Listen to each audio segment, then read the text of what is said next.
Well, I'm here to talk about volunteer preparation, and I think my presentation goes off a lot of what Willie said yesterday, talking about how to make interactions between communities and the volunteers that come to places they've never been before mutually beneficial. I'm a volunteer here at AM. I've been working mostly on curriculum development, so I've been working on putting together a hopefully very comprehensive curriculum for the kids English program, and I've also gotten pretty involved with the adult education program, which has been fun because I have not worked with adults, and Meredith kind of had to nudge me that way, but it's going well. And I also received a grant from Omprakash to come here to volunteer this summer, so huge thanks to Omprakash for giving me that grant. So with the grant, I've been able to talk to Willie quite a bit about a little bit about what he was talking about on his video about the partnerships between universities and Omprakash. So I'm working with him to get some of the universities that I have contact with really more involved with Omprakash. And then also when I go back to Bloomington, Indiana, I'm going to be doing presentations about Omprakash and how more students can get involved, and also about AM, so hopefully volunteers come here. And lastly, I'm a graduate student at Indiana University, where I'm getting my PhD in literacy, culture, and language education. And I'm an associate instructor in the Overseas Project, which is what I'm here to talk to you about today. It's a program that sends student teachers overseas to do their student teaching.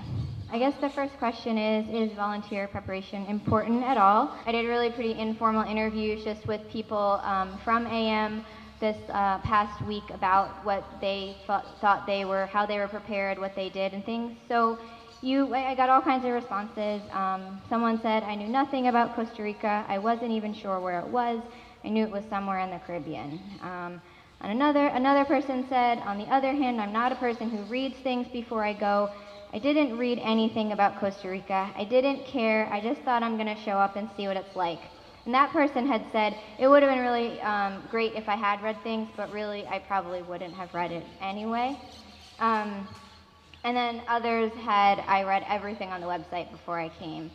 So what are your thoughts on what specifically is most important for volunteer preparation, or what have your experiences been with that? The challenge is to make the prep work exciting and engaging enough that they're going to do it. Definitely. Anyone else? What's specifically really important? Meredith sent us a packet of like 5 to 6 pages on just things about Costa Rica, what to bring, what to expect. And if anything, I would think volunteers would at least read what the organization is giving them to prepare them. Yeah, definitely, because that's what people read instead of going off and doing their own research. Figuring out how to prepare volunteers so that they came into the situation knowing that that was actually the circumstance. And also figuring out how to fill the idle time for people who are interested in doing what we're doing. Definitely, and making sure that people really know what they're getting into is really important, right? Before they come down, we do an online Skype interview conversation where the dialogue is opened up, and a lot of times they present questions and we give them an example of what to expect. And I think that helps prepare them to realize that it's a real situation and a real place that they're going to. I think it just, reading those questions, I can see someone coming with that. Okay, so for this presentation, I'm hoping to talk a little bit about why volunteer preparation is important. Hopefully you can share your experiences with that. And then I'm mostly going to talk about what the Overseas Project curriculum looks like, which is the project that I work on, and I'm going to talk to you about that in just a second. And so I have a curriculum where I teach students about cross-cultural communication and preparing them to be teachers abroad. So the question is, how can some of that material be transformed into material that you guys could use for preparing volunteers?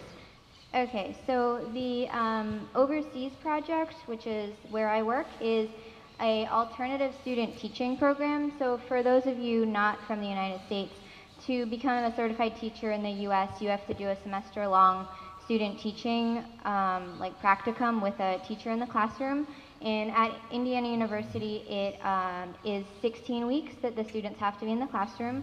So our program gives the students the opportunity to do part of that student teaching in another country. So they spend 10 weeks in Indiana doing the student teaching for the state licensing requirement, and then they go abroad for 8 weeks and finish their student teaching. We have 17 different countries, so the students go all over the world to student teach. They don't have to speak the language that they're going to the country of. So if they go to a non-English speaking country, they teach English. But if they go to English speaking country, they can teach their subject area, like math or science or something. So I work with the students from Ecuador, Costa Rica, which is why I'm in Costa Rica. They got me interested in coming here. Australia and England were my countries last year, but we also have Japan, China, New Zealand, Kenya, all England, Wales, Scotland, Ireland, so lots of different places. And our curriculum includes really basic things like packing, travel logistics, thinking about money. A lot of these people haven't ever been outside of the United States, or some not even on a plane.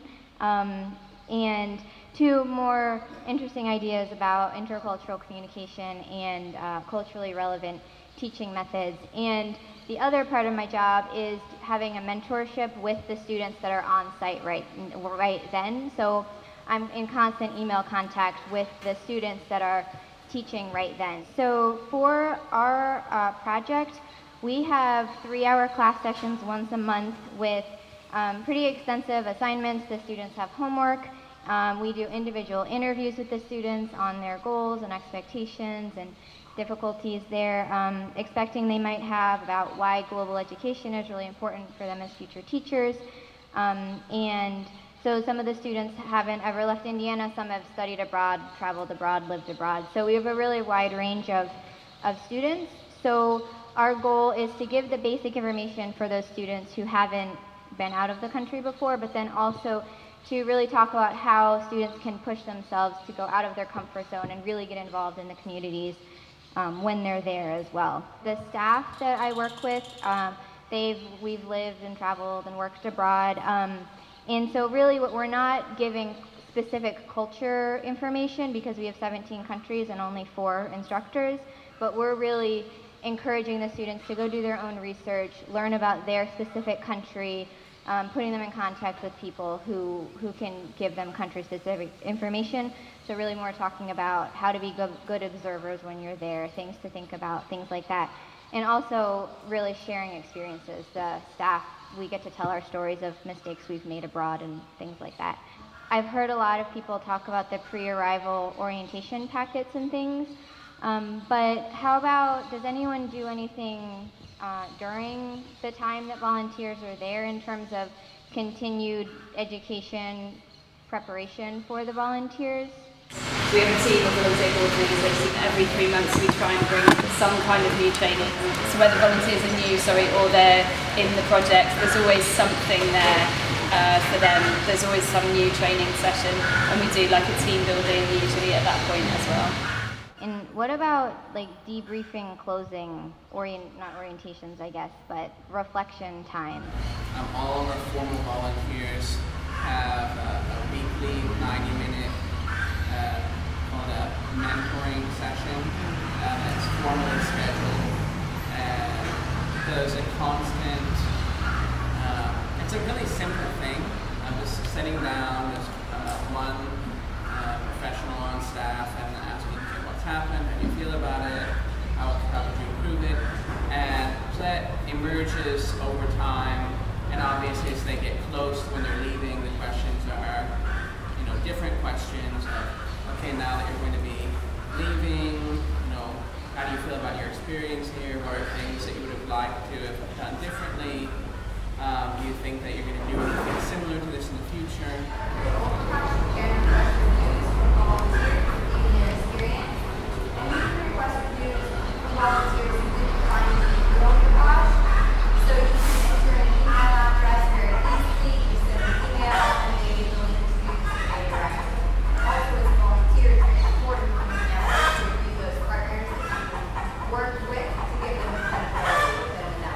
So for our project preparation, we have 3 main, areas that we work with.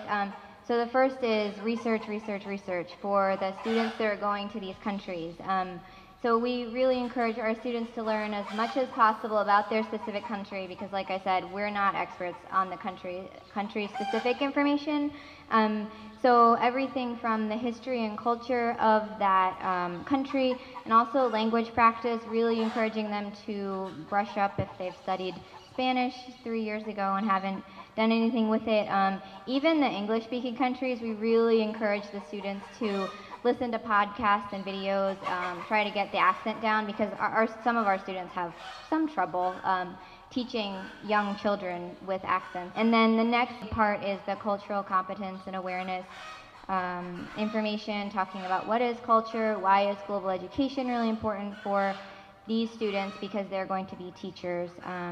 And then also, probably the biggest part of our program is just pushing reflexive thinking throughout the whole preparation process, which is a year-long time that they're with us before they go to their country to teach.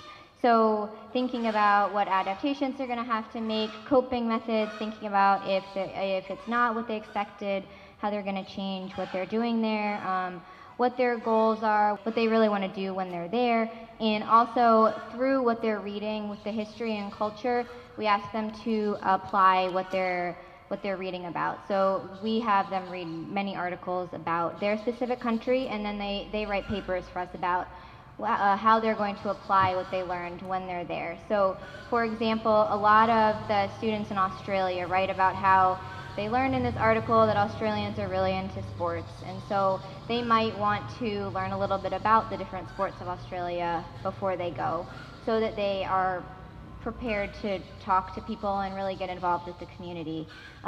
For Costa Rican, my Costa Rican students talk about Tico time all the time, thinking about realizing how they can't get frustrated when everything's on Tico time. Or we have an article on Nicaraguan immigration, and the students talk about how they have to really make sure not to assume that all their students are Costa Rican. So little things like that they just continually reflect on how they're going to use the information that they're learning once they're in their country.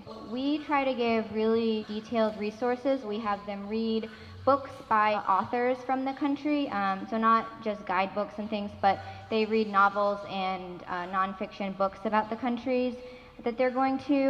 We also have a lot of articles that we give them pre-picked on the history. The Culture Shock series has books on a lot of the countries we have students go to, so we have them read that book. It's a pretty easy read, and our students really like reading that. And also important issues, we give them links to online newspapers of every single country that they're going to, so they can get involved and understand what's going on in that country. And they also watch feature films and documentaries of each country made in the countries where they're going. So when I talk to volunteers here at AM, the overall biggest source of information was definitely the orientation packet and the website of AM. So most people said they didn't do a lot of research on their own, mostly to time constraints, not that they didn't want to, but a lot of us were preparing to go, figuring out travel logistics and things, and summer crept up on us, and we just didn't have the time to do our own research, find those articles, find the books that had the information we were looking for. So one person said, I didn't know a lot about Costa Rica. I hadn't really looked into that culture-wise. I mean, I'd heard a bit about, and I knew where Costa Rica was, but not about culture. Another person said, I would have liked to know more about the history in order to be closer to the people here. I feel like it's hard to get under their skin. Like in my homestay, I didn't really know how to communicate with them.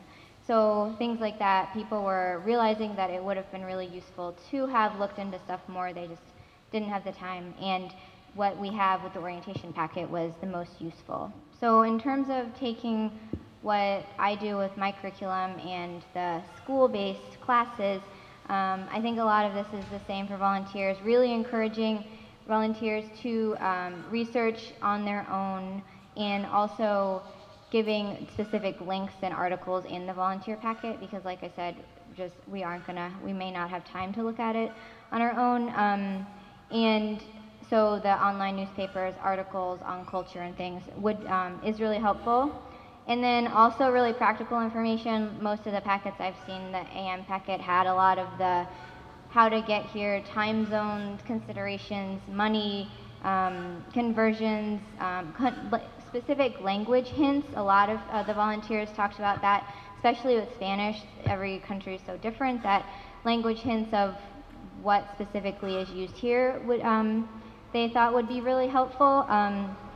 It's been really interesting to work with students, especially who haven't been out of the country or traveled a lot, because it's amazing to see how sometimes the thinking about making sure they do understand that they need to realize the time zones are different and how to look at the money conversions and things. It's not things that we all have done on a regular basis, but it's really important to think about the volunteer packet as being for someone that hasn't maybe traveled.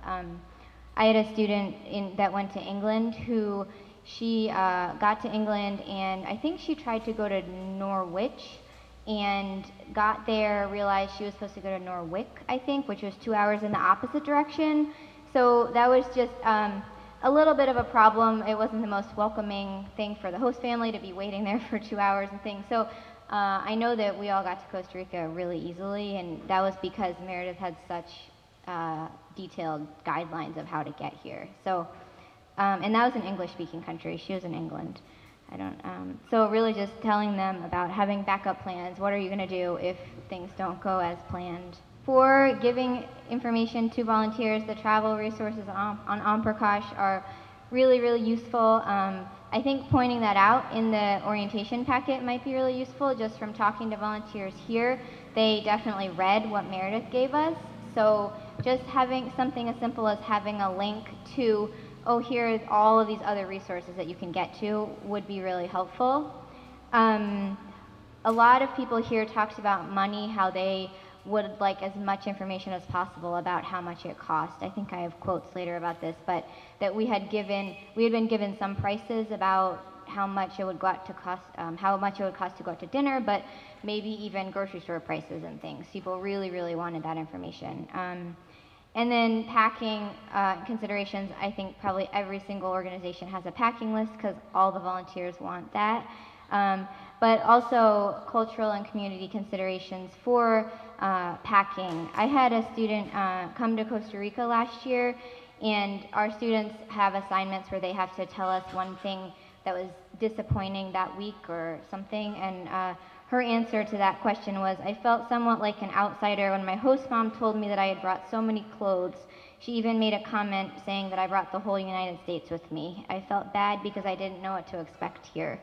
So she felt really bad that she had brought so many clothes, and we stress over and over, don't overpack, and I overpacked, everybody does. But she got there, and it was an uncomfortable moment for her. Someone else was talking about the director of the organization, saying she was very willing to answer all of our questions, and we got information. It was something that helped a lot. The quick response was, oh, I care about you. So that was someone who was saying that the quick responses were really showing that the organization was trying to prepare them as best as they could. In terms of language preparation for our students, we don't teach the languages for them, but a lot of them have had the classes, and so podcasts. A lot of the volunteers here, at least we're all in university settings where there are language tables where you can go and practice the language. So I think just pointing that out is really important because we just don't realize that all these resources are available maybe, and also movies in the languages is definitely helpful. So encouraging language preparation is important.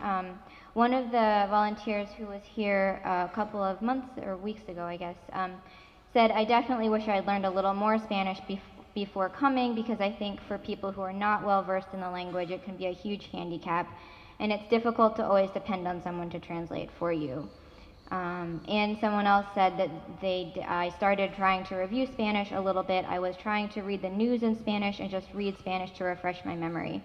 So those are showing that the volunteers really did think the language preparation was important, but they may not have done it before. So I think just, again, pointing it out, giving specific quotes from volunteers from your organization showing that the language is really important, and just specific concrete ideas of where to go on the internet or in the community to find language Practice is definitely important, but it shouldn't deter people from coming if there are plenty of places where you can go where you don't have to speak the language. The next big topic is cultural competence and cultural awareness. We try to talk about being conscious of the perspectives the students are adopting, thinking about the communities that they're going to, trying to learn about and understand, interact with the people there, and that they need to challenge their stereotypes before going and also when they're there, of course. So we're trying to make sure that they have a really good understanding of cultural knowledge, just what is culture in general, things like that,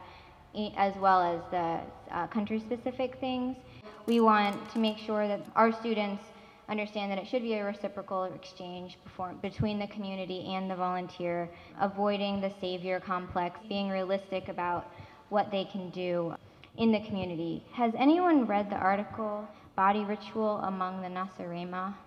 The article is talking about a culture between Canada and Mexico called the Nasarema. The people there think they're very ugly, and they do everything behind closed doors, and they also drill holes in their teeth and do all kinds of things. And the point is that it's talking about Americans. Nasarema is American backwards, and it really makes you aware and think about your own culture. So we use that article with all of our students.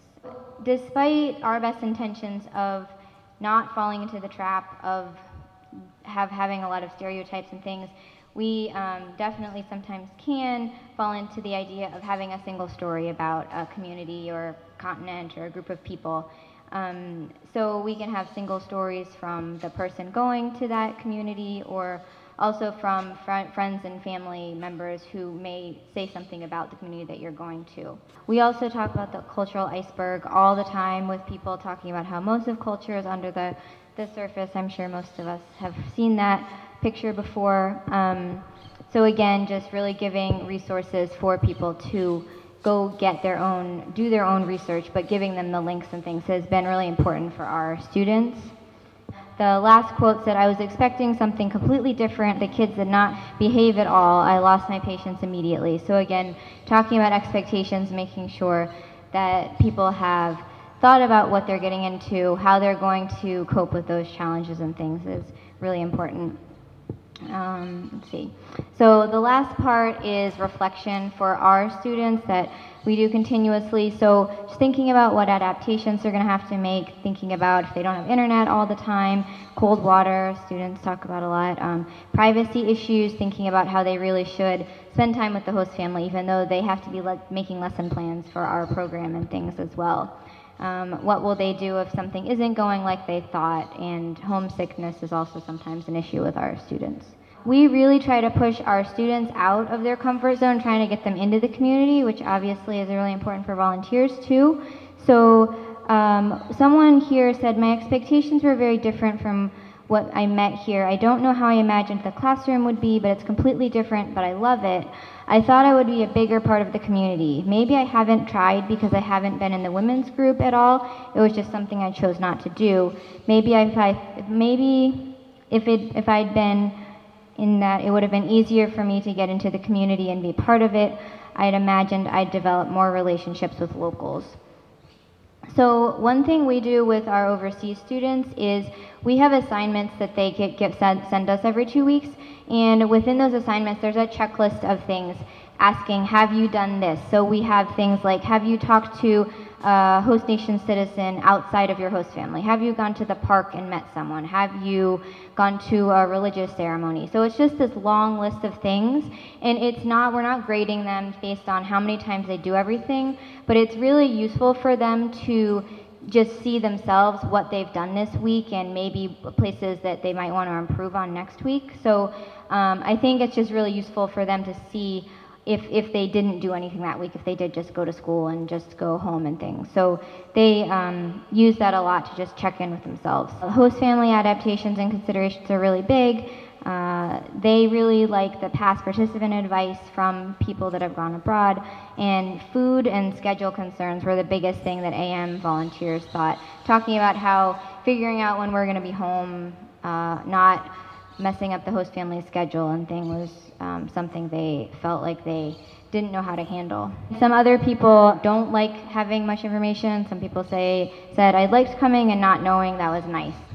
So we also use a cultural mistakes video that's on YouTube. It's called The Cultural Gaffes, and it's made by the Peace Corps, and it's this really, really hokey video made by two Americans acting out these scenarios, but it makes really good points about sometimes in some cultures how many flowers you give to someone is I think it's even numbers, and somewhere is for funerals only, and things like that. Getting into the front seat of a taxi is a little bit strange in the US. So it's a really, really bad video, but the students really liked it, and it makes them just realize what they want to avoid when they're there. We also talk a lot about culturally relevant teaching, because our students are teaching how to use materials that you have maybe from the US in other countries, but how you can make sure it's still relevant to the students you're teaching. So another big topic we talk about is being a good representative of your own country, and for us it's all the United States. So how can our students bring their home cultures into the classrooms that they're teaching in? And so one activity we could do with the students is, suppose you're at the airport, you're talking to someone, and you have 5 minutes to tell them about your country. What are the most important things you would want to tell them about and highlight from your culture? Let's see. And another activity is thinking about using idioms from your own culture to understand what beliefs are really important to that culture. So, for example, for the US, talk is cheap, put your money where your mouth is, and he's all talk and no action. Shows that Americans sometimes are really interested in acting and not just talking. They want immediate action. And also just giving quotes. We give quotes to our students all the time. This is from someone from a Peace Corps coordinator in Cameroon. It is shocking for me to see how the father and mother in America kick their own children out when they become 18 years of age. The most surprising thing about it is that all of the young people do not seem to mind or think it is too cruel to be thrown out of their own family, but accept it as the natural and normal way of behaving. So all of these quotes our students really enjoy. They just make them reflect on their own culture. Let's see. So in terms of helping volunteers, just really giving resources, like I said, I talked to people here and they said they wanted movies and podcasts and videos because they don't like reading. In addition to the orientation packet. So we have our students journal continuously the reflection questions and discussion questions throughout their experience. Thank you.